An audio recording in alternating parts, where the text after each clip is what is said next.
What Israel wants is absolutely clear. It could not be more vivid. It wants complete control over the Palestinian lands permanently, and it wants continued ethnic cleansing or any other means to achieve that complete control. So Israel continues to kill Palestinians in very large numbers, both in Gaza and on the West Bank. It continues demolitions, destroying buildings in Gaza. It's becoming impossible to pretend we don't see what's happening. The world is falling apart right in front of us, and the people who should lead either stay silent or lie. Jeffrey Sachs is saying what many know but are too afraid to say out loud. The United States is blocking peace, Israel refuses any responsibility, and millions of innocent people are paying the price for someone else's geopolitical ambitions. And then someone dares to ask, "What's wrong with your country?" No. The real question is, what's wrong with us, with the West, with the system that has pushed wars, coups, and colonialism for decades and still pretends to be innocent? If this offends you, maybe the truth hits a little too close. It continues confiscating land and property in the West Bank. So Israel is not a willing participant in this. The question of peace in the region depends entirely on the United States, not on Israel. Israel is unwilling. It has its agenda. It thinks that it has Donald Trump in its pocket, and they may be right. Did Trump bite off more than he can chew? I mean, can he realistically enforce a permanent ceasefire and restructure of the governance of Gaza and deal with the political and financial blowback that will come his way here in the U.S.? He could, but he does not yet have anything like that in hand. The way that success could be achieved is a political solution to the Israel-Palestine conflict. A political solution, as we discuss almost weekly, is a state of Palestine alongside the state of Israel. Trump has not backed that, even though more than 180 countries in the world actively back that, even though more than 150 countries recognize the state of Palestine. Without that, there is no political solution, and therefore there is no peace. There's no disarmament of Hamas. There's no way forward. So if you say, could Trump do this? Yes, if there's a political solution. Then ask the question, could he do that politically in the U.S.? Yes, and in a way, yes, in the sense that the American people, to the extent that we count anymore, would strongly support that. Every opinion survey shows the American people want the U.S. government to recognize the state of Palestine. The American people want the United States to stop supporting Israel's slaughter. So from the point of view of voting, from the point of view of his base, from the point of view of American public opinion, he could do this. But then there would be obviously the Zionist lobby, which is powerful. And as president, he would have to face that down. Could he do that? Of course he could. That's the job of leadership. Is he going to do that? Much more doubtful. How divided and demoralized is the Israeli public as we speak? Well, I think the demoralization is very high, but there is no leadership in Israel for a political solution. So waiting for Israel to say, oh, we made a mistake, we need a state of Palestine, is waiting forever. The public deeply dislikes Netanyahu. The institutions are all under extreme duress. The divides in Israeli society are very deep, but there is no political way forward emanating from within Israeli society. What there is, to a really amazing extent, is a global consensus on what should happen. The global consensus, which doesn't include the US, but includes virtually all the rest of the world, is that there should be a state of Palestine and Israel should return to its borders of the 4th of June, 1967. This has been voted repeatedly this year in the UN General Assembly. It is the ruling of the International Court of Justice. It was the unanimous opinion of the UN Security Council, except for the US veto. Sachs breaks it down with no gloves on. First, Israel does not want peace. There is no leadership, no willingness to admit mistakes, no political path forward. The society is deeply divided, institutions under pressure. Netanyahu is widely disliked, and yet nothing changes. And the worst part, the world actually has a clear plan for peace, but the United States blocks it with its veto every single time. Second, there is already a global consensus, except in the US. 150 to 180 countries agree on the basics. Palestine must become a state. Israel must return to its 1967 borders. That is the only path to any kind of peace. And here's the irony. The American people support that. But their government does the exact opposite. That's the definition of a manipulated democracy. Third, Ukraine is another huge lie. Sachs says what others know but won't dare admit publicly. The Ukrainian army is exhausted. Corruption is everywhere. Russia has both military and diplomatic advantage. And this war didn't just happen. It is a 30-year project by the United States to pull Ukraine into the American military sphere. NATO promised not to expand, and then expanded anyway. Ukraine was pushed into a war it could never win. And still people say, what does Sachs know? Brother, he knows more than every online commentator combined. If you're bothered by what he says, maybe it's not the content. Maybe it's the truth behind it. So the way forward is not a mystery, but it's blocked by the United States and opposed by Israel. The difference is the US has a veto in these processes. Israel only has opposition. These solutions could be imposed on Israel and should be imposed on Israel. In light of, I'm switching to Ukraine now, Professor Sachs, in light of the exposure of what we all believed we knew, which is massive, massive corruption, in light of the decrepit condition of the Ukrainian military, how much longer can Ukraine last? I mean, why would the Russians even negotiate with a regime that might not be around in 2 or 3 months? Well, the Russians have an advantage if they can secure diplomatically core objectives.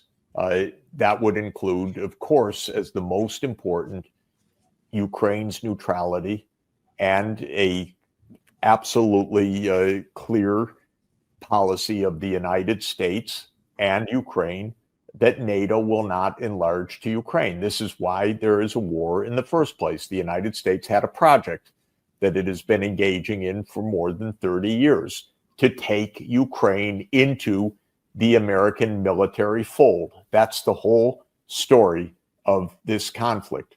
So Russia would like to achieve an agreement with the Trump administration and then have that imposed basically on Ukraine, not against the will of the Ukrainian people, but against the will of a small clique that the United States installed in a coup in February 2014 that says that it wants and it insists on Ukraine becoming part of NATO. What Russia would like is a clarity. No, NATO's not going to enlarge. Ukraine is going to be neutral. And therefore, Ukraine is not going to be a U.S. pawn in a geopolitical game against Russia.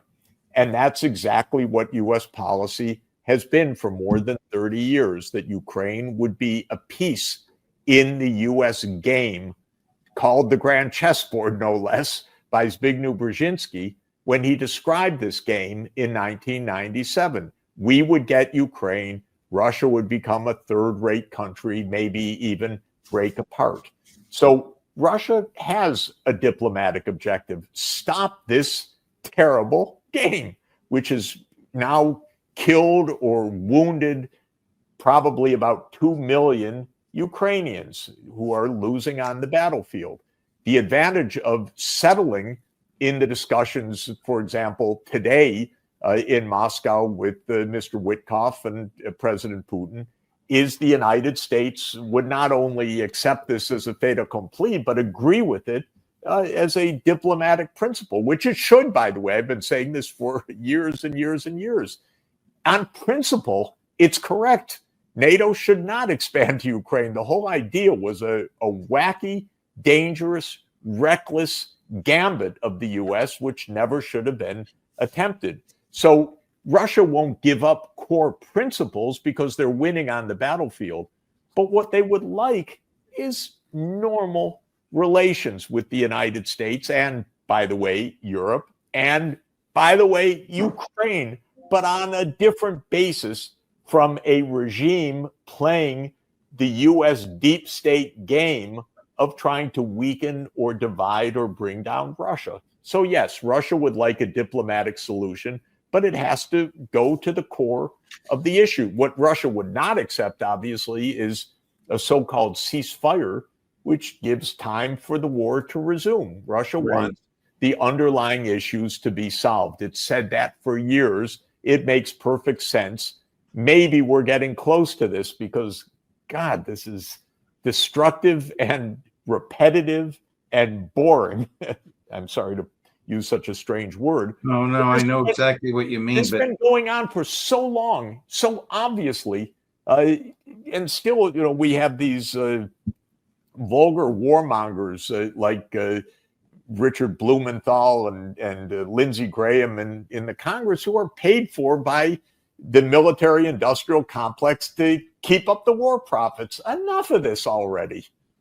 Here's President Putin yesterday. It's interesting that he said what he said, and you'll hear the translator in a minute. Right before a meeting with the president's, not with the Secretary of State, but with the president's business partner and his son-in-law. More about that in a minute. President Putin yesterday on Russia and Europe. We are not planning to go to war with Europe. I've said that 100 times already. But if Europe suddenly wants to go to war with us and starts it, we are ready right now. There can be no doubt about that. The only question is, in what way? If Europe suddenly starts a war with us, I think it will be over very quickly. This isn't Ukraine. With Ukraine, we're acting in a surgical, careful manner, right? So that, well, you get it, right? He actually said that earlier today, addressing some international group in Moscow. Are you surprised he spoke that candidly? Well, it's because of the warmongering that is coming from Merz, the German chancellor, from Starmer, the British prime minister, from Macron, the French president, who talk openly about war with Russia, from the so-called high representative vice president of the European Commission, Kaja Kallas, who uses the same vulgar language. It's deeply disturbing, but it is in a context. The context is extreme Russophobia in Europe for years that continues until this day. And by the way, that has been the history of much of Europe for generations, actually, and so irrationally so. Basically, Russia said many times back in the 1930s when Hitler was threatening the world, Russia said, side with us, we'll make an anti-Hitler alliance. Of all countries, Poland said, no, we won't side with the Soviet Union, leaving itself exposed to Hitler. Britain and France said, no, we won't side with the Soviet Union, leading to nearly the complete disaster that befell Europe in World War II. And then after the war, the Soviet Union said, okay, we just lost 27 million people, demilitarize Germany. And the United States said, no, we're going to remilitarize Germany and put it into something called NATO. And then in 1990 and 91, when I was directly in Moscow watching this, Presidents Gorbachev and President Yeltsin said, a common European home, indivisible security, no more blocks. And for a fleeting moment, the US and Germany said, yes, we agree with you. Germany will be reunified with the Soviet agreement, because this was actually the end of World War II from a legal point of view. We agree with you. NATO won't move 1 inch eastward. And then immediately, again, Europe and the United States started to cheat. Said, oh, well, we'll reconsider that. NATO will move eastward. And not only eastward, not only to Hungary, Poland, the Czech Republic, but further to the Baltic states, to Bulgaria, Romania, Slovakia, Slovenia, not only to them, but to Ukraine and to Georgia to surround Russia. So Europe just has a very, very hard time accepting peace. And what they do is warmonger. And I hate to see President Putin say these things, but the context is all this war talk. I hate to see a German chancellor talk about war. Come on, we've had enough of that. Let's have diplomacy. To our hemisphere, is it your view that these attacks on the speedboats in the Caribbean, as horrific as they have been, are a prelude to war against Venezuela? Of course they are. The Trump administration says so, that we're in a regime change operation right now. President Trump has announced that he's tasked the CIA with operating inside Venezuela. He said that land operations are going to begin. He's got a carrier task force assembled, the largest that's been assembled in the Caribbean region for decades.